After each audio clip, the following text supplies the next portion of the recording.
બનાવીએ બનાસકાંઠા પોલીસનો સપાટો। ભર બપોરે લૂંટ ચલાવનારા ટોળકી ગણતરીના કલાકોમાં જેલના સળિયા પાછળ। ગુનેગારો ગમે તેટલા હોશિયાર હોય પણ કાયદાના હાથ લાંબા હોય છે।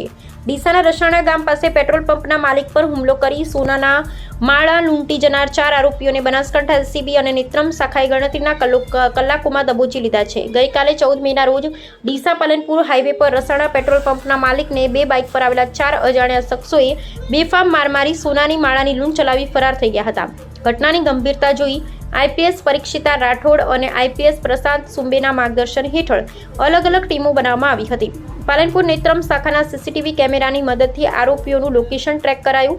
ટેકનિકલ એનાલિસિસ અને હ્યુમન સોર્સની મદદથી એલસીબી પીઆઈ ડીએમ રાઠોડની ટીમે ડીસાના આખોલ 4 રસ્તા પાસેથી 4 આરોપીને ઝડપી પાડ્યા। પોલીસે આરોપી પાસેથી કુલ રૂપિયા 3,14,600નો મુદ્દામાલ કબજે કર્યો છે, જેમાં સોનાની તુલસીની માળા કિંમત રૂપિયા 1,94,600, ગુનામાં વપરાયેલ 2 મોટરસાયકલ કિંમત રૂપિયા 1 લાખ, 2 મોબાઈલ ફોન કિંમત રૂપિયા 20,000। ઝડપાયેલ આરોપીઓના નામ અરવિંદ ઉર્ફે અરુણ રમેશજી ઠાકોર રહે કોટાવડ પાટણ, સુમેરસિંહ તખતસિંહ ચૌહાણ રહે નાની બાલુ સતલાસણા પાટણ, રાજુજી મંગાજી ઠાકોર રહે કલાણા ગોગાવા સિદ્ધપુર પાટણ, ભેમસિંહ સોમતાજી ઠાકોર રહે બનાસણા પાટણ।